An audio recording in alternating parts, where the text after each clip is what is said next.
ரொம்ப ஈஸியா ஒரு 10 நிமிஷத்துல செய்யக்கூடிய இந்த கேசரிய ஒரு தடவை ட்ரை பண்ணி பாருங்க. பிகினர்ஸ் கூட ஈஸியா செஞ்சிடலாம். அந்த அளவுக்கு டேஸ்ட்டும் சூப்பரா இருக்கும். வாங்க எப்படி செய்யலாம்னு பார்த்துடலாம்.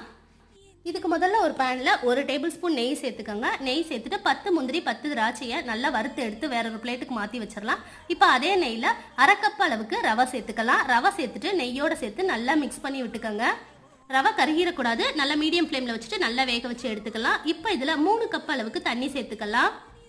தண்ணி சேர்த்துட்டு கட்டி இல்லாமல் நல்லா கலந்துக்கலாம். கம்ப்ளீட்டாக ரவை எல்லாம் வெந்த பிறகு இதில் உங்களுக்கு தேவைப்பட்டால் ஃபுட் கலர் சேர்த்துக்கோங்க. இது ஆப்ஷனல் தான்.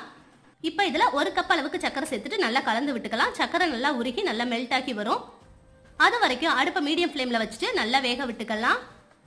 ரவை நல்லா வெந்த பிறகு மட்டும் தான் சக்கரை சேர்க்கணும். இப்போ இதில் 2 ஏலக்காய் தட்டி சேர்த்துட்டு முந்திரி திராட்சை வறுத்து வச்சிருந்தது இதோட சேர்த்துட்டு 2 டேபிள் ஸ்பூன் ரீஃபைண்ட் ஆயில் இதோட சேர்த்துட்டு நல்லா கலந்து விட்டு இறக்குனா ஒரு சூப்பரான ரவா கேசரி ரெடி ஆயிடுச்சு.